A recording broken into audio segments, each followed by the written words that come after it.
Het hoppie boom, hoppie great dat gewoon jonge mensen op deze manier zeggen van we willen verandering.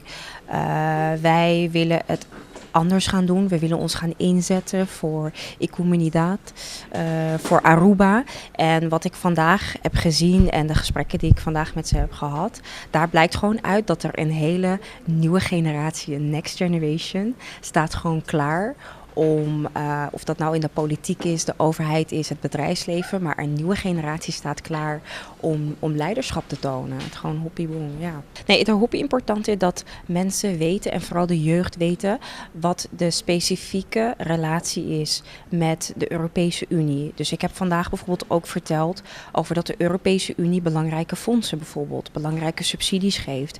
Neem de nieuwe systemfaculteit hier in Aruba, die onlangs 13 miljoen euro heeft gekregen. Het is heel belangrijk dat mensen ook weten dat ze ook mogen stemmen voor de Europese verkiezingen. Door middel van registratie konden mensen op onder andere Aruba ervoor zorgen dat ze kunnen stemmen 23 mei. Dus er is een hele sterke relatie. Sterker nog, ik zeg, we zijn allemaal onderdeel van de Europese familie. We hebben allemaal recht om mee te doen en om ook gebruik te maken van de middelen die de Europese Unie heeft om bijvoorbeeld sociale innovatie te stimuleren. Het is heel belangrijk dat jongeren in zichzelf geloven. Jongeren verdienen dat ook. En ik heb vandaag ook gezegd, zorg dat jullie in een movement komen. Zorg dat jullie elkaar gaan steunen, zodat jullie elkaar advies kunnen geven. Maar zoek ook naar de rolmodellen in je omgeving. Dus wie inspireert jou? Bijvoorbeeld bij mij is het heel erg Barack Obama. Ik heb hem een paar weken geleden mogen ontmoeten. Maar ga ook op zoek naar de mensen in je omgeving die jou inspireren. Zodat je kan kijken hoe zij dat doen.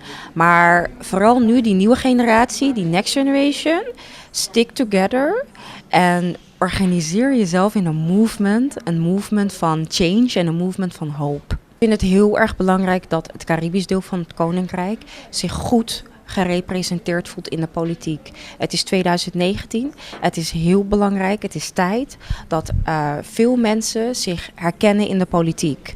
We hebben nu nog te weinig, vind ik, politici met een Caribische achtergrond in de politiek, in ons nationaal parlement, maar ook in het Europees parlement. En wat ik hoor, wat ik voel, is dat mensen de behoefte hebben om zich herkend te voelen in de politiek. En ik ben zelf ook Caribisch, mijn opa is van Curaçao, daar ben ik heel erg trots op. Ik ben opgegroeid met Curaçao. En ja, we zijn allemaal gewoon, at the end, we horen bij elkaar. En voor mij is het de eerste keer dat ik op Aruba ben nu, maar het voelt gewoon echt als thuis. Ik herken ook heel veel. Het voelt als thuis en het gaat mij erom dat het volledige deel van het Caribisch deel van het Koninkrijk vertegenwoordigd is. Essa aqui tá é Arubiano, o website